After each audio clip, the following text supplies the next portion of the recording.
Hello everyone, welcome back to another blog. আমি ডিম্পি একটা নতুন ব্লগ নিয়ে চলে এসেছি। তোমরা সবাই কেমন আছো? আশা করছি খুব ভালো আছো, সুস্থ আছো, আর আমিও খুবই ভালো আছি। আমরা আবার আজকে চলে এসেছি মেলাতে। আমাদের বাড়ির পাশে আমাদের একটা গ্রাউন্ড আছে, ওখানে মেলা আসে, লোসার মেলা, যেটা হলো নেপালিদের একটা ফেস্টিভ্যাল আছে। যেরকম আমাদের দুর্গা পূজা, সেরকম আমাদের লোসার বলে একটা ফেস্টিভ্যাল আছে, ওটার জন্য মেলা এসেছে আমাদের এখানে।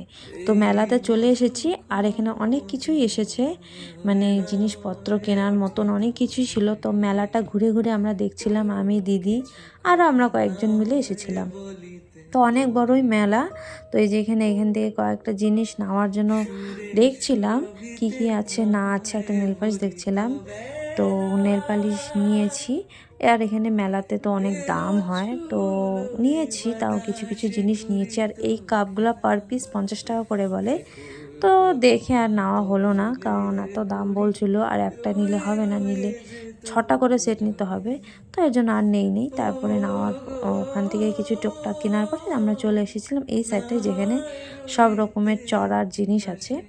তো এই যে এই জিনিসটা কে কে পছন্দ করো? আমার তো দেখলেই ভয় লাগে, ওঠা তো দূরের কথা, খুবই ভয় লাগে এটা দেখলে। মানে এত ঘোড়া দেখলে মাথা ঘুরে, আর ওরা যে কীভাবে চড়ে আমি মানে ধারণা করতে পারি না।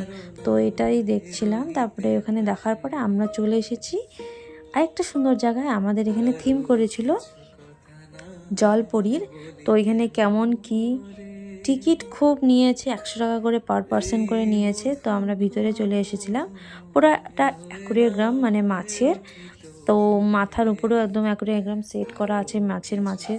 তারপরে যে এটা হলো জলপরি, মানে কি বলবো, এত হাসি লাগছিল। 100 টাকা আমার পুরো একদম লসে গেছে, যেটা সত্যি কথা। আমরা 5জন মিলে ঢুকেছিলাম, 500 টাকা গিয়েছে। মানে ওকে দেখার জন্য এত লোক ভিড়। আগে জানলে তো আমি ভিতরেই ঢুকতাম না, দেখতে অতটা সুন্দর না। তো দেখে টেকে আমরা বেরিয়ে পড়েছি, অনেক কিছু খেয়েছি। খাওয়ার পরে ভাপা পিঠা এই যে নিচ্ছিলাম মার জন্য। তো আমরা অনেক কিছু খেয়ে বেরিয়ে পড়েছি। তো আজকের ব্লগটা এখানেই শেষ করছি। খুব শিগগিরই আসছে একটা নতুন ব্লগে। তো ততক্ষণে ভালো থেকো, সুস্থ থেকো, রাধে রাধে।